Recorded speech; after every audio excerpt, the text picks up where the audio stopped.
যেমন মূল্যহীন, যদি কৃষ্ণ পদে এই মতি যদি দিতে না পারি তবে এই জীবন মূল্যহীন। রাধারানী আমার প্রেমের বিনোদিয়া, তারপরেও বলছে কর্মদোষে কৃষ্ণকে হারালাম। আর আমার মতো অযোগ্যা দাসী যে কোনদিন কৃষ্ণ নামে চোখের জল ফেলিনি, আমার মতো অধমের কি হবে?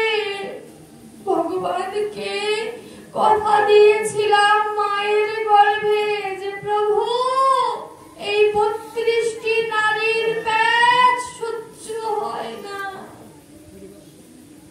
আমাকে মুক্তি দাও, আমি ভবে গিয়ে তোমার যুগল চরণ ভজন করব প্রভু। কথা দিয়ে এসেছিলাম ভবে, কিন্তু ভবে এসে সকল কিছু ভুলে গেলাম।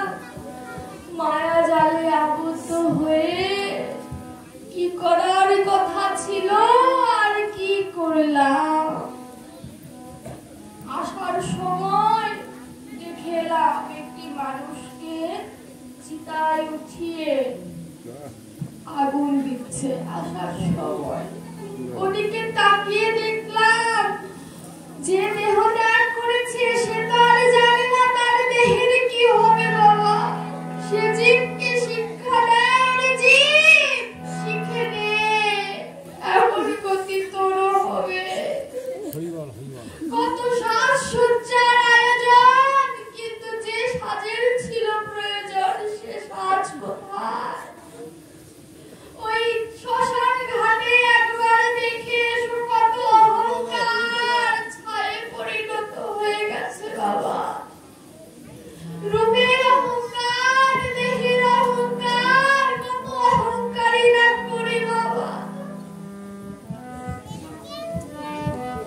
লাভ নেই, এই দেহ থেকে যদি একবার প্রাণ বের হয়ে যায় রে বাবা, সবাই বলবে তুলসী তলায় ক্রিয়াকাজ সম্পূর্ণ করে বেলা থাকতে থাকতে শ্মশানে নিয়ে যাও। কোথায় ভাই, কোথায় বন্ধু, কোথায় পিতা মাতা? সব মায়া ছিন্ন হয়ে যায় যখন এই দেহে থেকে প্রাণ পাখি বের হয়ে যায়। এক সাধু তার পুত্রকে বুকে জড়িয়ে হা পুত্র বলে কাঁদছে। কালকে নারদ মুনি যায় আর বলে, ঋষি তুমি কাঁদো কেন? ঋষি বলে যে আমার পুত্র একটু আগে আমায় বাবা বলে ডেকেছিল, এখন তো আর কথা বলে না। নারদ মুনি বলে যে পুত্র তো তোমার কাছেই আসছে, দেহ আছে, বদন আছে, হস্ত আছে, তাহলে কেন তোমায় জড়িয়ে ধরে না? ঋষি বললেন যে বস্তুটি ভিতরে ছিল সেটি তো আর নেই। নারদ মুনি বলে, আরে ঋষি, যদি এই জ্ঞান থাকে দেহের মধ্যে যা ছিল তা চলে গেছে, যদি কাঁদতে হয় ওই বস্তুর জন্য কাঁদো। জীবকে শিক্ষা দিয়ে গেল নারদ মুনি, যদি কাঁদতে হয় পরমাত্মার জন্য কাঁদো। হরি বল। হা কৃষ্ণ তোমার হলাম বলে কাঁদো।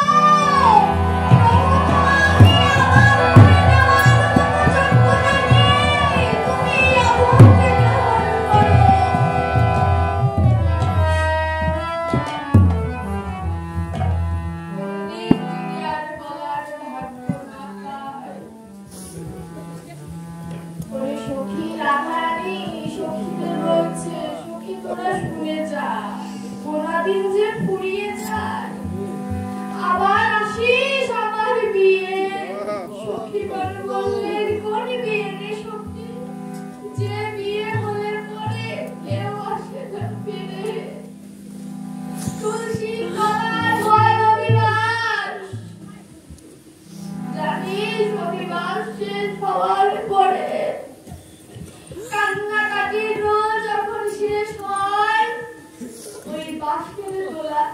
নিভিয়ে দেয়। চারজনে মিলে আগুন নামের বাসর ঘরে নিয়ে যায় বাবা। শক্তিদের রাধারানী বলছে, তোদের কাছে আমার নিবেদন রইল, তোদের নিমন্ত্রণ আর যদি বলার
রাধারানীর মতো প্রেম বিনোদিয়া সকলকে শিক্ষা দেওয়ার জন্য বলছে যে তোদের নিমন্ত্রণ, কোন নিমন্ত্রণ দিলেন বাবা?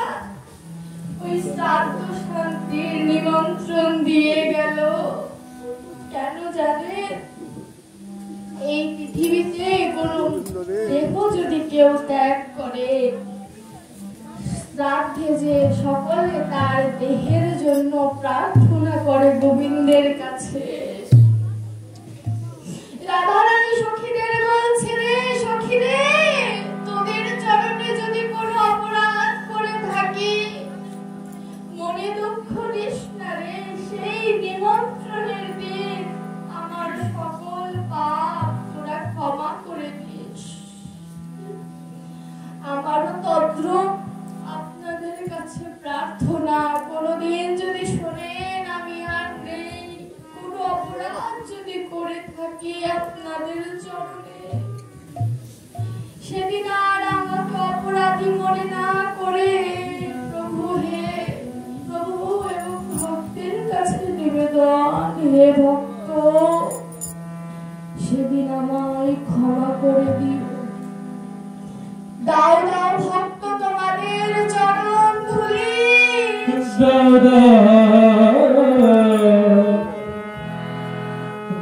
দাও ভক্তে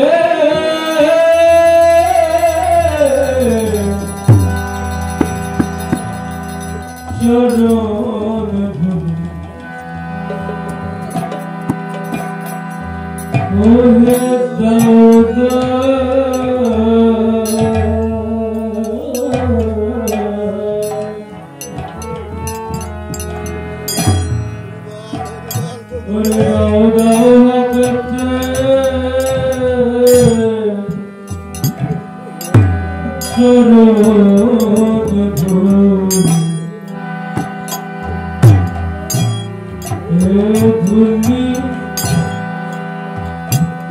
আমাদের শির তুলি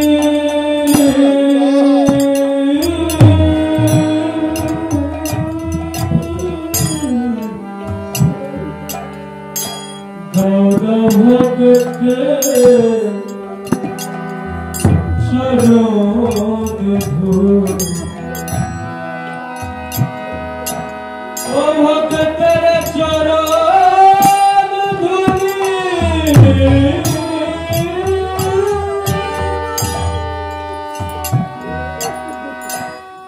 ভক্তের চরণ ধুলি।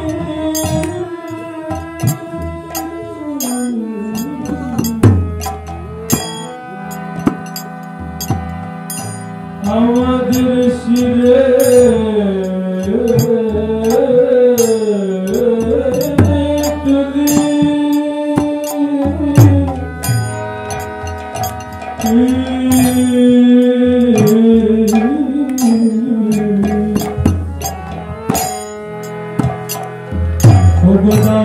ভগতে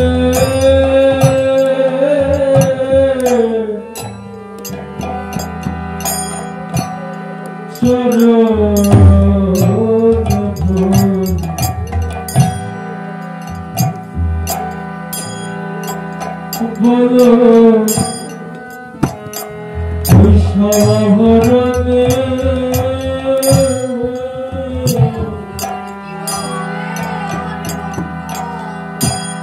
কিবা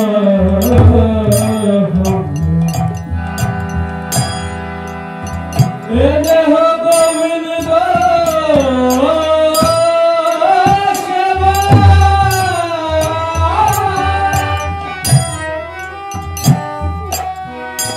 গোবিন্দ সেবা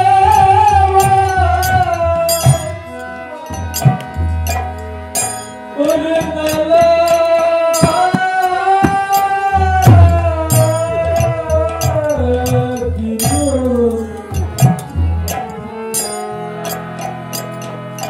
বলো বল ও সহরণে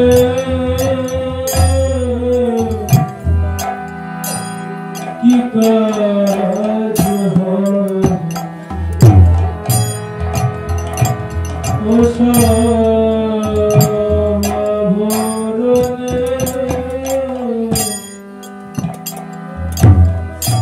কি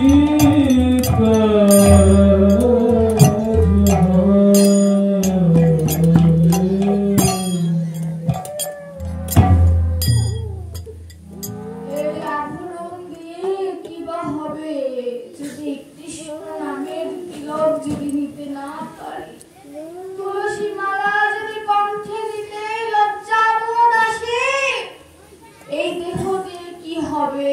রাধা রানী চন্দ্রাবলীকে ডাকছেন যে চন্দ্রাবলী, সারা জীবন তো তোর সাথে বিরোধ করে গেলাম কৃষ্ণকে নিয়ে, কেন বিরোধ? রাধা রানী হচ্ছে আমার বাবা নায়িকা, আর আমার চন্দ্রাবলী হচ্ছে দক্ষিণা নায়িকা। একজন কৃষ্ণ সুখে সুখী, আর একজন কৃষ্ণকে পেতেই হবে এই চিন্তায় সুখী।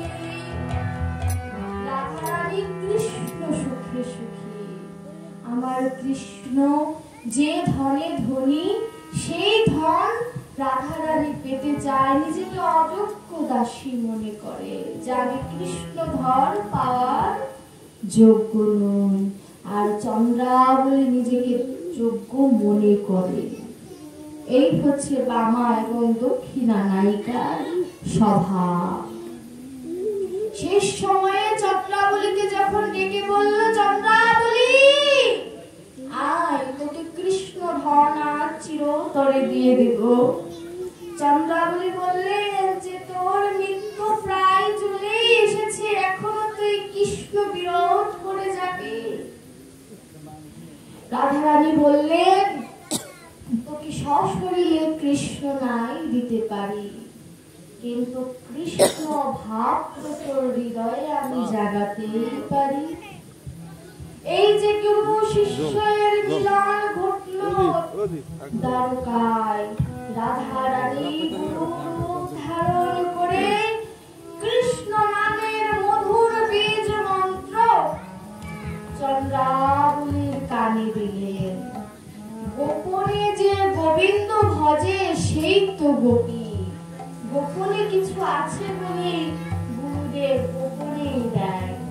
যে জীবের গুরুকর্ণ নাহি হয়, শুকুর সম সে জীব জানিবে নিশ্চয়। শুকরের সাথে তুলনা করেছে। যখন রাধা রানী চন্দ্রাবলীকে দীক্ষা মন্ত্রে কৃষ্ণ মন্ত্র দিলেন, চন্দ্রাবলী তো এমনিতেই মধুর রসের পাত্রীতে পরিণত হলেন। এবার এই মধুর রস আমার বলরাম দাদার সাথে যুক্ত হয়ে অনঙ্গ মঞ্জুরি বলা হয় নিত্যানন্দ পরিবারের সদস্যদের। এই যে আমার সামনে রয়েছে নিত্যানন্দ পরিবারের শিষ্য, ঠাকুর পরিবারের শিষ্য অনঙ্গ মঞ্জুরি।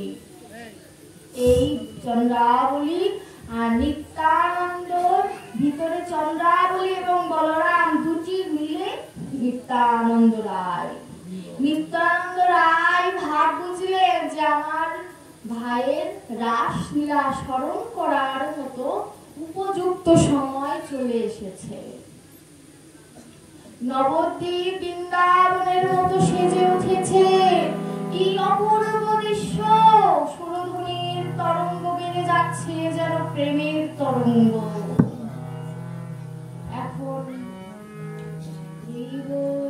এখন লীলা করার জন্য একজন নায়িকার প্রয়োজন।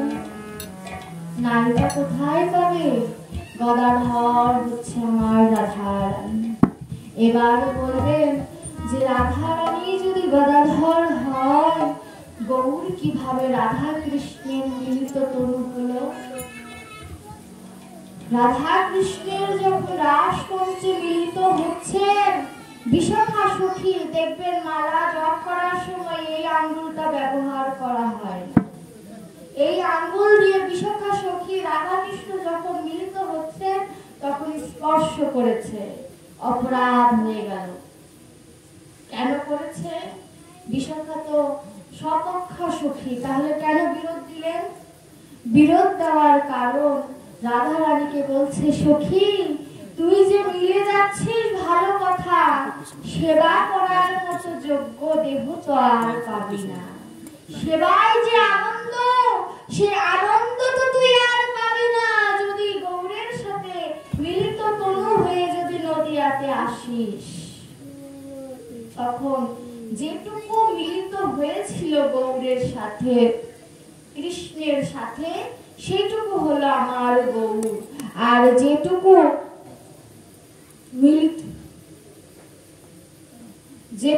মিলিত হয়নি সেটুকু হচ্ছে আমার গদাধর। গদাধরকে বামে নিয়ে রাধা কৃষ্ণের মতো অপূর্ব নৃত্য। এখন বলবেন আমাদের মতো কি পঞ্চতত্ত্ব আছে? যদি দেখার মতো নয়ন থাকে তবে দেখে নাও।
ভক্ত ভগবানের মিলন হলো ভক্ত ভগবানের মিলন হলো ভগবান ভরে হরি বল ভক্ত ভগবানের মিলন হলো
তাহলে আমার নবদ্বীপে ভক্ত ভগবানের মিলন